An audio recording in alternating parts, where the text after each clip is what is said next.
Why do we snore? Snoring is a loud, hoarse, or harsh breathing, vibratory sound that happens while one is asleep. Snoring is normally not harmful and is quite normal. As a matter of fact, most healthy people do snore.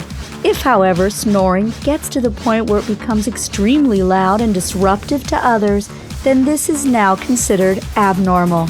Snoring refers to a vibration in the airway connecting the nose and the mouth, a vibration that can emerge through the mouth, the nose, or through both. The tissues in the airway are very soft and at night become relaxed. The airway becomes narrower and hence snoring occurs. We often snore when we have a cold because of blocked nasal airways. We would then breathe through our mouth, causing negative pressure behind the uvula and soft palate, and this helps to create the sound of snoring.